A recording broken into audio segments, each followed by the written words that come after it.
There is no America. There is no democracy. There is only IBM and ITT and AT&T and DuPont, Dow, Union Carbide, and Exxon. Those are the nations of the world today. What do you think the Russians talk about in their councils of state? Karl Marx? They get out their linear programming charts, statistical decision theories, Minimax solutions, and compute the price-cost probabilities of their transactions and investments, just like we do. We no longer live in a world of nations and ideologies, Mr. Beale. The world is a college of corporations, inexorably determined by the immutable bylaws of business. The world is a business, Mr. Beale. It has been since man crawled out of the slime. And our children will live, Mr. Beale, to see that perfect world in which there's no war or famine, oppression or brutality. One vast and ecumenical holding company for whom all men will work to serve a common profit, in which all men will hold a share of stock, all necessities provided, all anxieties tranquilized, all boredom amused.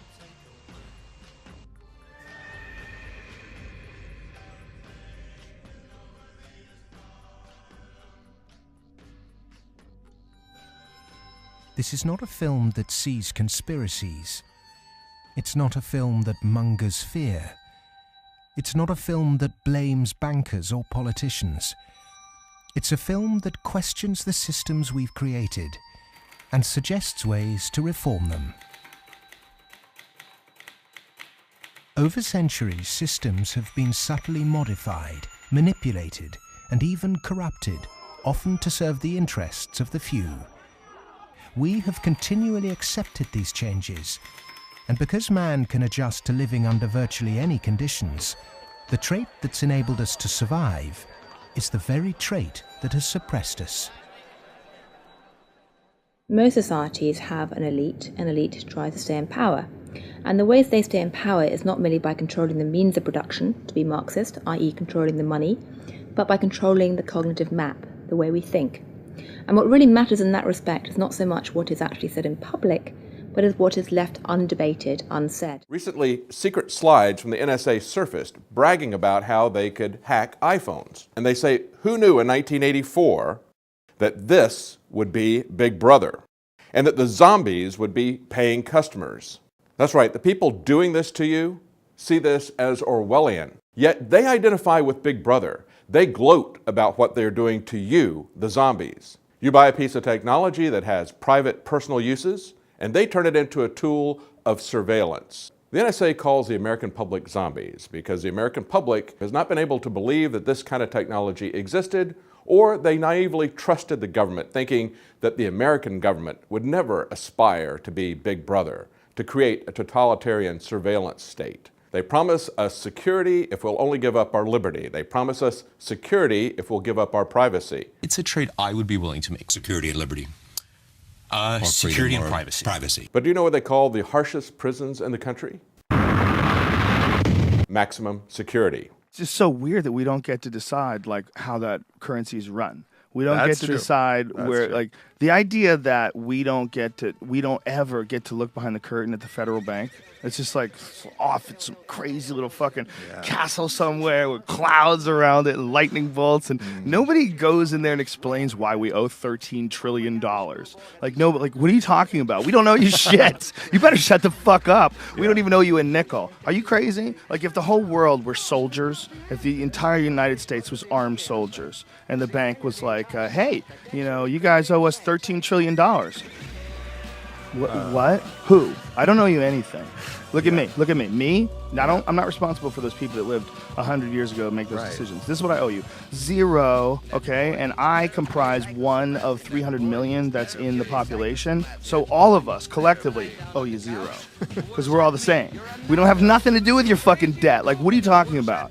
Did you guys do? You did such a horrible job constructing your infrastructure and financing wars that you spent $13 trillion that no one has, and you expect people to be responsible for that?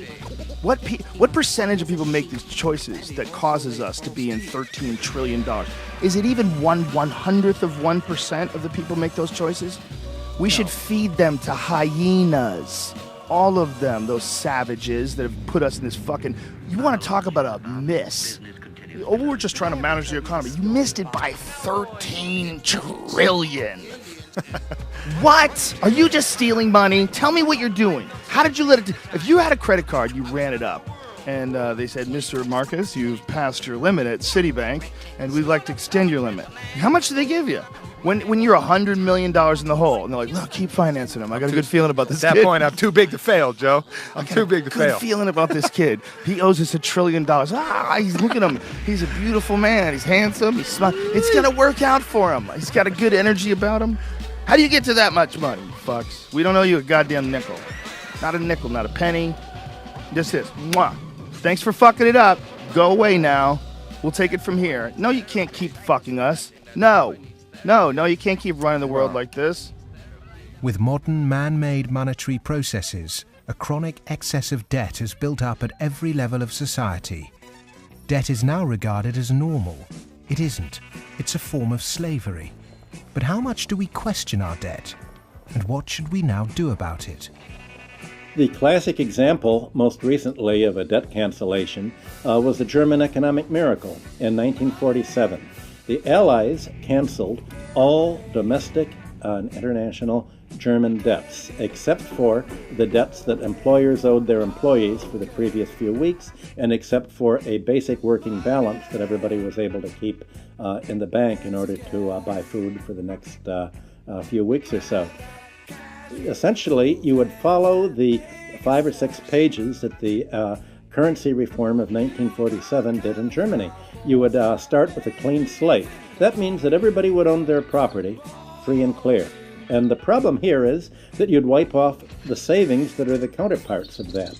That actually would not be such a bad thing if you look at the fact that the wealthiest 1% of Americans have concentrated an enormous amount of wealth in their own hands, more than at any earlier time since statistics have been kept. It was the Greek philosopher Plato who said the ratio of earnings between highest and lowest paid employee in any organization should be no more than 6 to 1. In 1923, banker J.P. Morgan declared no more than 20 to 1 was optimum. Yet today's salary difference between top and bottom earners in global corporations can be higher than 500 or 1,000 to 1. When you're up in the range of 500 to 1 inequality, the rich and the poor become almost different species, no longer members of the same community. A commonality of interest is lost. And so it's difficult to form community and to have good, friendly relationships across class differences that are that large. When the public do vent their outrage at inappropriate earnings, the common defence is to move the debate to the psychological realm and quote mercurial British economist Herbert Spencer. He coined the phrase survival of the fittest, and his words are now used to justify excess. Competition in business is a good thing, but the playing field must be level. Monopolists have too much because the system they game is rigged. Under the current economic setup, the fitness of the vast majority of the world's population is irrelevant. Those that are made to pay for this crisis are not those that caused it. But those who caused it, for survival, will no doubt try to marginalize this film as socialist or even Marxist. I'm a capitalist. I'm a business person. I believe in the basic principles. That's why I'm completely appalled by seeing these principles destroyed by monarchs, monopolists, who have totally destroyed the system from within on Wall Street, and this is completely unacceptable. I'm a capitalist. I think capitalism can do it. It's not a question of getting rid of capitalism. It's a question of getting rid of this terrible form of capitalism. Capitalism, more broadly understood as market economy, not only has a future, I can't see the future of the world without it. But the question is, what kind of capitalism? What kind of market economy? A system of reformed capitalism built on independent money, a tax system based on consumption, not income, and employee-owned businesses would begin to build an economy that's not dependent on constant growth to service its debt. We've endured the so-called free market for centuries, but far from being free, it's led us to destroy nature and each other in a vain attempt to progress. The breakdown we saw in the Great Depression and witnessed again at the beginning of the 21st century occurred because in the name of growth, much was taken out of the system by those who contribute very little. Multinational corporates and banks will always want to grow without having to compensate those people who actually do the work to produce the surplus. In the past, every time too much was taken by those who contributed little, people rose up to halt the violent practices enacted by a tangible enemy. Today, the question is, with such a formless enemy pervading every element of our economic and democratic process, can it be done again? Of course it can be done again. Look, it's a cycle. I mean, we're not debt peons, but maybe rats running around a little wheel in somebody's big cage somewhere. The finance rises, finance becomes organized. You make a lot of money in banking. It's easy to go out and buy politicians.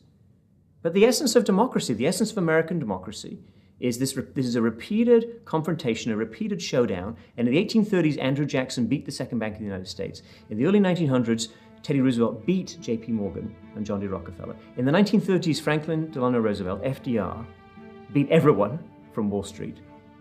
And now we have to do it again. We live in a dream, Aubrey Marcus. It makes no sense because the people before us fucked it up so hard that we're running on the momentum of these knucklehead decisions these fucking dummies had made. And embarrassing ones. You know, like when Native Americans go like, you know, we want back our land. And like, what are they talking about? Oh, you don't want to know.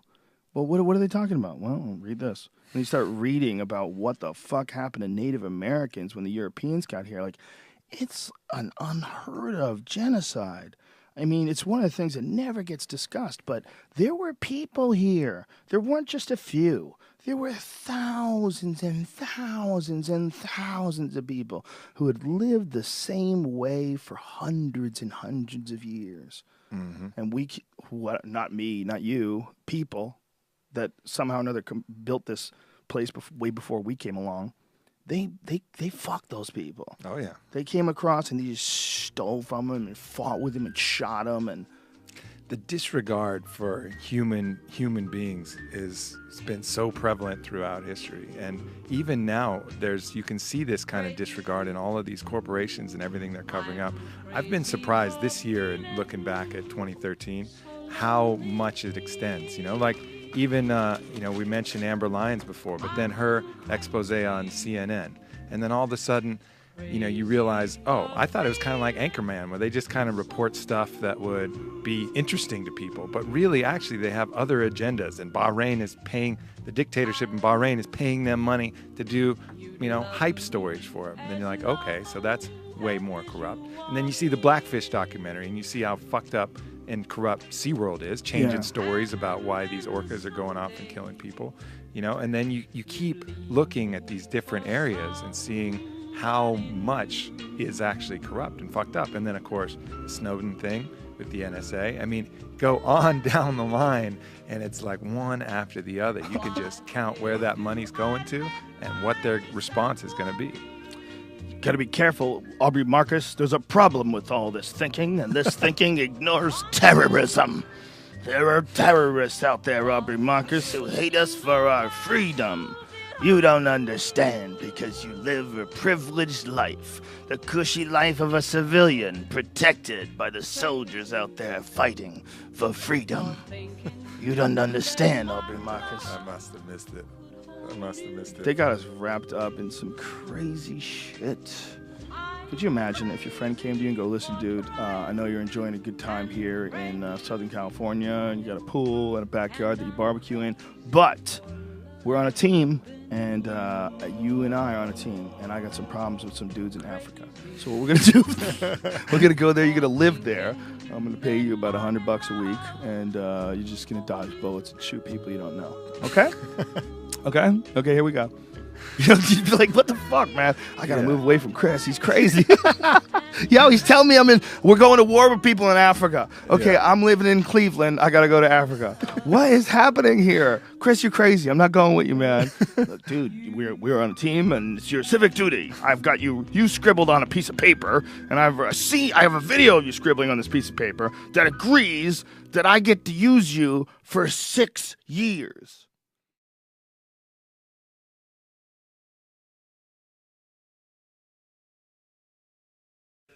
Basically, the NSA has a giant dragnet surveillance system that they call Turmoil. Turmoil is a passive interception system. The passive interception system essentially spans the whole planet. Who here has heard about the Merkel phone incident? Some of you heard about Chancellor Merkel? So we revealed that in Der Spiegel, and what we found was that they tasked her for surveillance. I'll talk a little bit about that later. But basically, the way that this works is that they have this huge passive set of sensors, and any data that flows past it, they actually look at it. So there was a time in the past where surveillance meant looking at anything at all. And now the NSA tries to basically twist the words of every person who speaks whatever language they're speaking in. And they try to say that it's only surveillance if, after they collect it and record it to a database and analyze it with machines, only if I think an NSA agent basically looks at it personally and then clicks, I have looked at this, do they call it surveillance. Fundamentally, I really object to that, because if I ran a Turmoil collection system, that is passive signals intelligence systems collecting data from the whole planet, everywhere they possibly can, I would go to prison for the rest of my life. That's the balance, right? Jefferson talks about this. He says, you know, that which the government is allowed to do, but you are not, this is a tyranny. There are some exceptions to that, but the CFAA in the United States, the Computer Fraud and Abuse Act, you know, it's so draconian for regular people, and the NSA gets to do something like intercepting 7 billion people all day long with no problems, and the rest of us are not even allowed to experiment for improving the security of our own lives without being put in prison or under threat of serious indictment. And that, I think, is a really important point. So the Turmoil system is a surveillance system, and it is a dragnet surveillance system that is a general warrant dragnet surveillance if there ever was one. And now we shot the British over this when we started our revolution. We called them general writs of assistance. These were generalized warrants which we considered to be a tyranny. And Turmoil is the digital version of a general writ of assistance system. And the general writ of assistance itself is not clear if it even exists, because it's not clear to me that a judge would understand anything that I just said.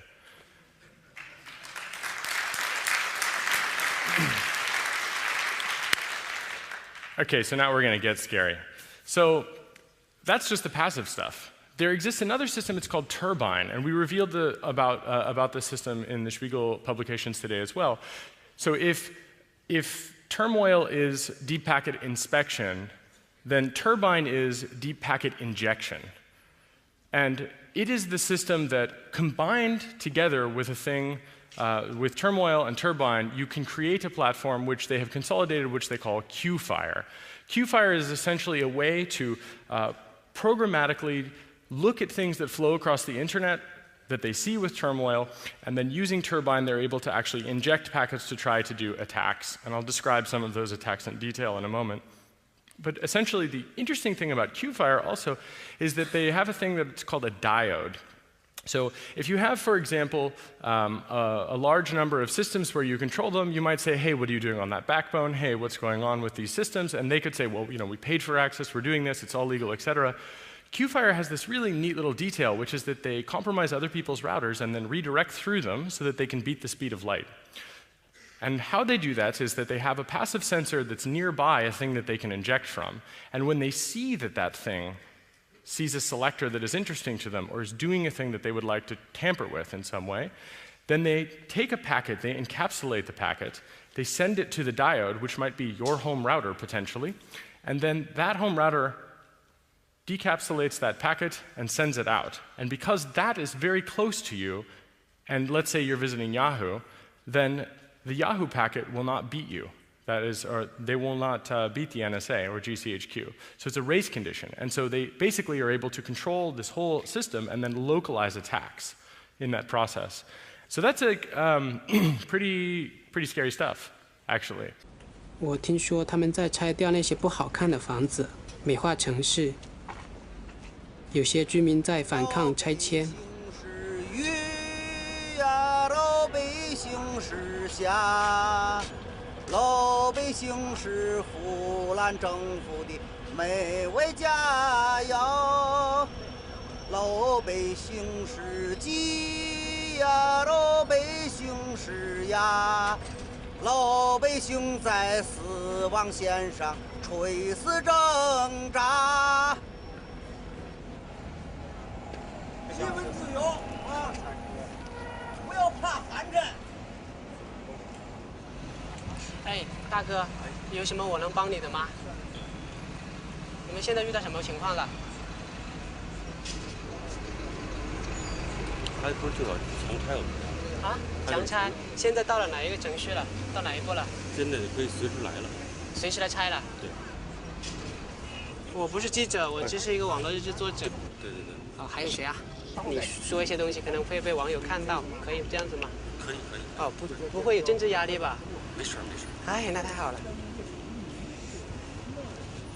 你们谁要拆你们的房子？你们知道吗？他就是什么德行啊？西城房屋管理局。啊。法院也执行了错误的裁决。对。我个人肯定是支持你的。对吧？我觉得很聪明。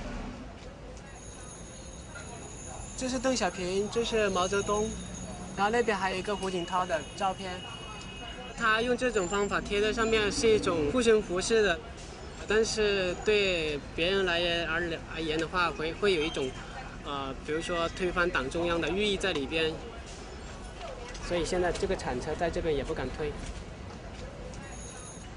现在那边警车来了20多天了，都天天守在这边。那我先回去发稿子了，反正你要沉住气。 不要像那个人那么愤怒，那样愤怒的话是很危险的，肯定会被人家打压的。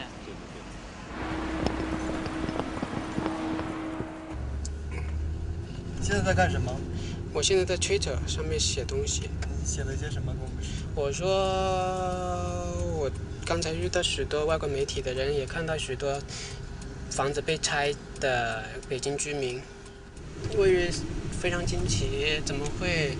唱这么反动的歌，然后说这么反动的话，然后还敢大声的说，我觉得我头一次看到这种情况，我太不可思议了。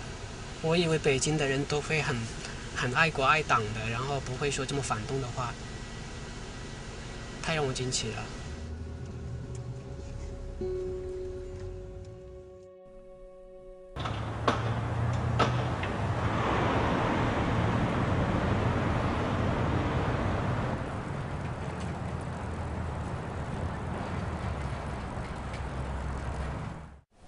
中宣部那个全文嘛，省委宣传部转中宣部新闻局，内文是各新闻单位有关网络博客写手老虎庙以草根报道之履名义，骑车到山西、内蒙、陕西、宁夏等地进行个人考察活动，并在网上发布见闻一事，请各新闻单位对此不要报道。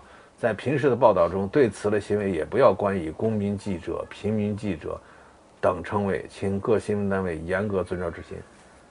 多无耻的！它里边没有列举出任何罪状，就是说这个人到民间考察去，不要报道。你为什么对一个公民的行为有权利，然后剥夺他的报道权和职能呢？中国这个体制啊，它这个官员这个链锁，哎，这老大就是中央，北京市委、新城区、朝阳区各个区委，再下面到街道办事处，哎，派出所，然后中央说的是。 社会安定团结很重要，所以你必须好好工作。然后动员一切力量，要保证完成中央的这个指示，要什么什么如何。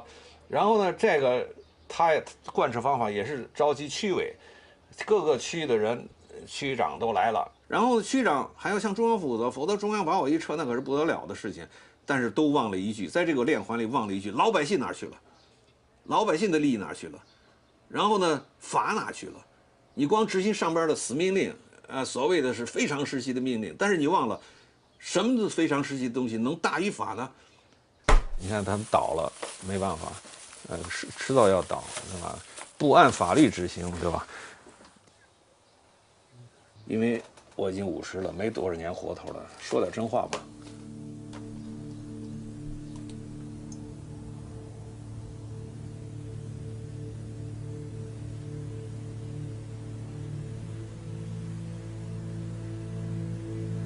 那就是跟那个毛泽东时期的暴政、专制、个人崇拜是一样的嘛，对吧？我们都是经过的嘛，对吧？表面上事情好像好了许多，但人们还是觉得压抑。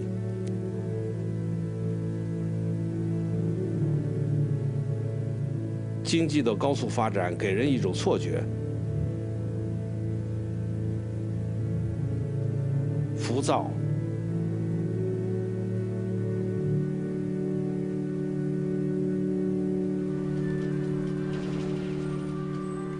他们接受现状，因为他们无力改变什么。他们问：“那你让我怎么办？”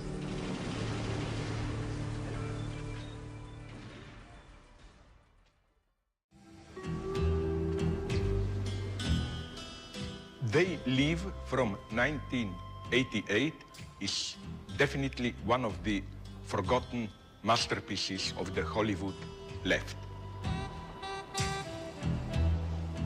It tells the story of John Nada. Nada, of course, in Spanish means nothing, a pure subject, deprived of all substantial content, a homeless worker in LA who, drifting around, one day enters into an abandoned church and finds there a strange box full of sunglasses. And when he put one of them on, walking along the LA streets, he discovers something weird. That these glasses function like critique of ideology glasses.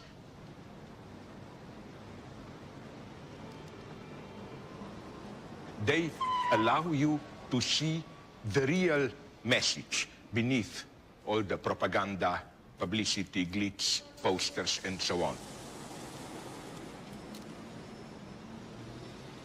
You see a large publicity board telling you have your holiday of a lifetime, and when you put the glasses on, you see just on the white background a gray inscription.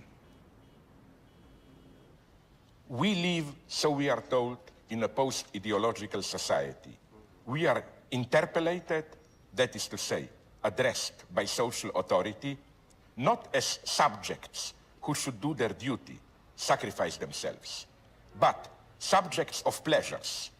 Realize your true potential, be yourself, lead a satisfying life. When you put the glasses on, you see dictatorship in democracy. It's the invisible order which sustains your apparent freedom. The explanation for the existence of this strange ideology glasses is the standard story of the invasion of the body snatchers. Humanity is already under the control of aliens. Hey, buddy. You gonna pay for that or what?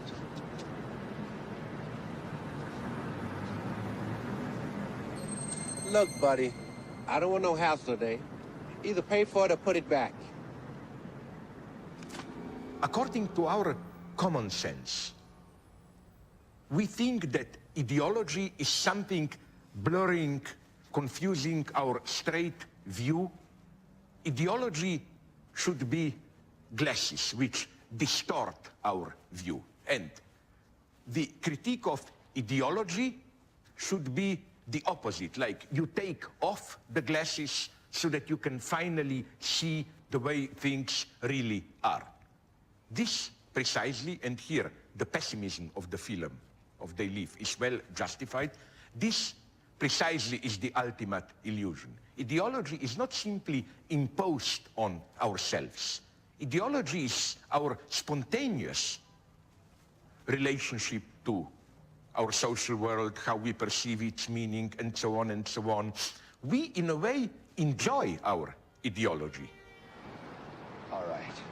To step out of ideology, it hurts. It's a painful experience. You must force yourself to do it.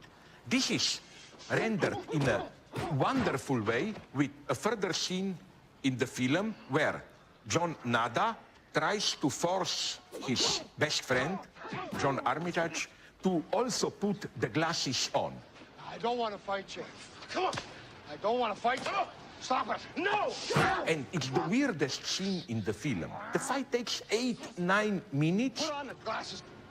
It may appear irrational, because why does this guy reject so violently to put the glasses on? It is as if he is well aware that spontaneously he lives in a lie, that the glasses will make him see the truth, but that this truth can be painful, can shatter many of your illusions. This is a paradox we have to accept. Put the glasses on! Put them on! The extreme violence of liberation. You must be forced to be free.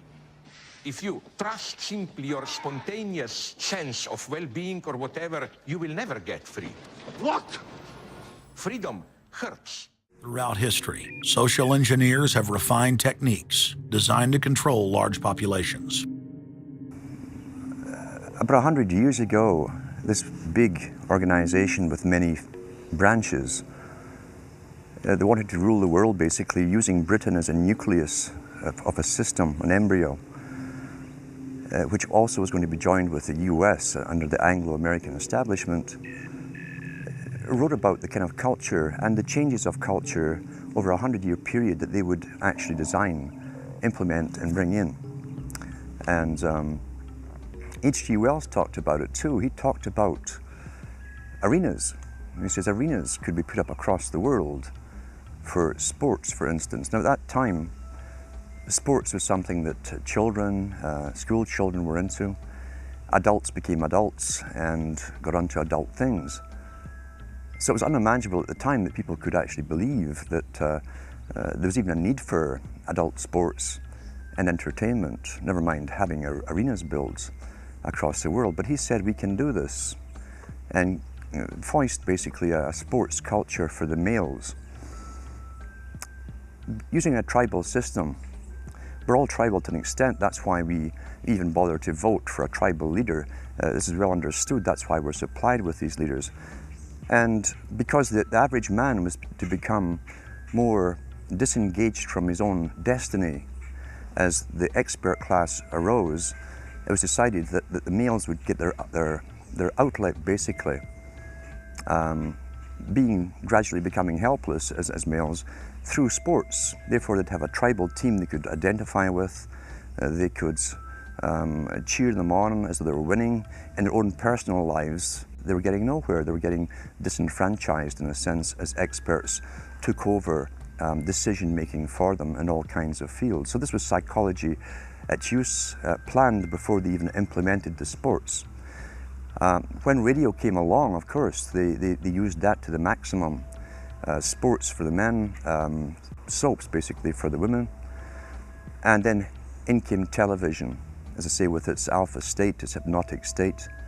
And sure enough, around the 1960s, really, 50s and 60s, it took off. It really, really took off. And men became glued on Saturday nights to the sports shows. A culture industry, which is called by its own the culture industry. The Soviet Union had a department called the culture industry. Their actors and directors were called the cultural leaders, because they would, like a computer, people are like computers, all you have to do is keep giving them new updates every so often, and you can change an entire country or a nation or a block of nations who are all getting the same upgrades at the same time along certain paths. Today we call it political correctness. Most people want to belong to their peer group. They want to be the same as everyone else when it comes to opinions. In fact, they judge their own personal sanity by bouncing ideas off their neighbours and friends who will answer back and agree on these same topics in kind. It doesn't matter if the topics or what you're given are facts or utter nonsense, as long as everyone agrees at the same time. You'll say, well, I'm sane, and your friends will all agree because they've had the same information given to them. But they've been programmed, and I'm sad because I know that it's hard for people like that to take an interest, a serious interest in world affairs, to take a serious interest in what their elected officials are doing. And they're not going to be really inclined to study or discover the deception that's being used against them. And so I'm sad because I see all of that in a flash in my mind as being an indication of how easy it is for the masses to be manipulated. The scientific dictatorship understands what makes human beings tick. They understand our psychology. They've studied it, and they're using it against us. But the minute the public awakens to the fact that there is an agenda to manipulate them, and the second the public realizes that they are being conditioned and controlled, the establishment begins to lose that edge they've got over people. So all I ask viewers to do is to think for themselves and to study public relations, to study advertising, to study propaganda, and to realize how much of it is out there in their daily lives. And then make the decision for yourself. I just want people to think on their own and to not have their decisions and their thoughts and their ideas pre-packaged and basically downloaded into them. If it's on TV and a famous face says something, then it must be true. He doesn't have to show you facts or anything else. You've been brought up with these faces. That's why they keep these guys on television into their 70s and 80s. You've grown up with this father figure who's on television every night at 6 o'clock, in your house, in your room, staring right at you, and he's a father figure. Would he tell you a lie? So you naturally never suspect him. And this same man will lead you through new topics. He'll introduce experts on the topics. They'll have a little summary at the end of every talk, and you are now left with the conclusion that's presented to you. You don't arrive at it, it's given to you, and it's good enough for you. But essentially, quantum insertion and things that are like quantum insertion, they're triggered as part of the turmoil and turbine system and the Q-fire system, and they're all put together so that they can automate attacking people based on the plain text traffic that transits the internet or based on the source or destination IP addresses. This is a second top secret document. This is an actual NSA lolcat for the quantum theory program.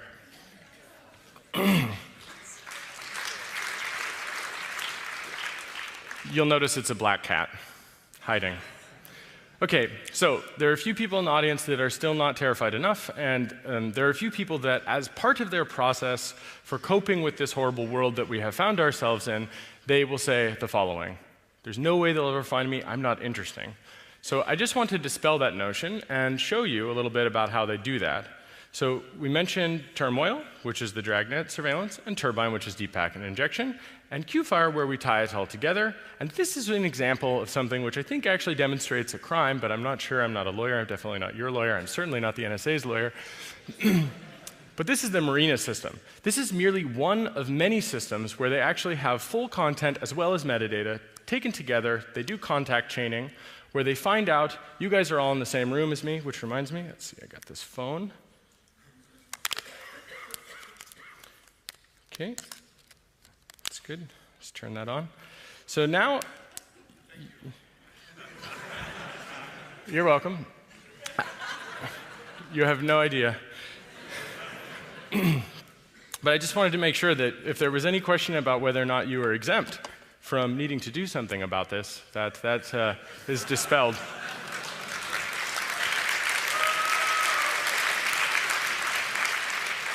Okay, cell phone's on. Great. So, hey guys. So, the Marina system is a contact chaining system as well as a system that has data. And in this case, what we see is, in fact, reverse contacts and forward contact graphing. So, any lawyers in the audience?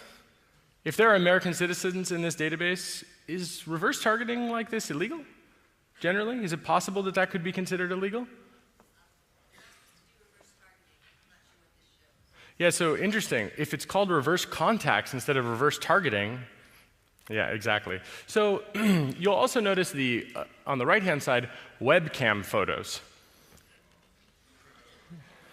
So just in case you're wondering, in this case, this particular target, I suppose that he did not or she did not have a webcam. Good for them. If not, you should follow the EFF's advice and you should put a little sticker over your webcam. But you also note that they tried to find equivalent identifiers. So every time there's a linkable identifier that you have on the internet, they tried to put that and tie it together and contact chain it. And they tried to show who you are among all of these different potential identifiers. So if you have 5 email addresses, they would link them together. And then they try to find out who all your friends are. You also note at the bottom here, logins and passwords. So they're also doing dragnet surveillance in which they extract the feature set extraction where they know semantically what a login and a password is in a particular protocol. And in this case, this guy is lucky, I suppose, and they were not able to get passwords or webcam. But you'll note that they were able to get his contacts, and they were able to see, in fact, 29, give or take, received messages as well, of which there are these things. Now, in this case, we've redacted the email and instant messenger information, but this is an example of how you can't hide from these things, and thinking that they won't find you is a fallacy. So this is basically the difference between taking one wire and clipping onto it in a particularized suspicious way, where they're really interested. They have a particularized suspicion. They think that someone is a criminal. They think someone has taken some serious steps that are illegal. And instead what they do is they put all of us under surveillance, record all of this data that they possibly can, and then they go looking through it. Now, in the case of Chancellor Merkel, when we revealed NSRL 2002-388, what we showed was that they were spying on Merkel, and by their own admission, 3 hops away, that's everyone in the German parliament and everyone here. The one single thing that makes me optimistic rather than cynical, pessimistic, is my students. First, I do not see the desire to go to Wall Street amongst them. I see the opposite. Second, I see a disdain amongst them for people who are motivated. Not just they don't want money, I see a disdain amongst them for people who do just want money. The crises we face today are created by humans. And what is created by humans can be changed by humans. So we are all capable of transforming our world. Revolutions are philosophical. Getting organized and preventing the culprits camouflaging the real problem means it's possible to embark on a bloodless revolution against the violent organizations and barbaric leaders who've trashed the economy. Central banking, rigged capitalism, land speculation, income tax and neoclassical economics have corporatized democracy, stunted progress, perverted the course of human destiny and compromised the future of this planet. If these issues aren't addressed, then the next implosion will be on a scale unimagined.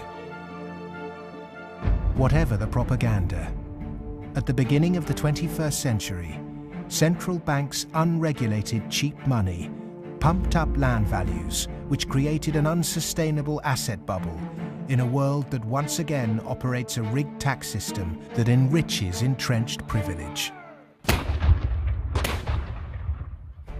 Neoclassical economics have ruined life for the bottom billions, tempted everyone into intergenerational conflict, and created massive suffering that has no limits. Human beings go mad in crowds and come to their senses slowly and individually. History is littered with examples of people who threw themselves off the yoke of oppression to adopt radical change, only to end up with popular new rulers that maintain the status quo. To really understand something is to be liberated from it. Dedicating oneself to a great cause, taking responsibility, and gaining self-knowledge is the essence of being human. A predatory capitalist's truest enemy and humanity's greatest ally is the self-educated individual who has read, understood, delays their gratification, and walks around with their eyes wide open.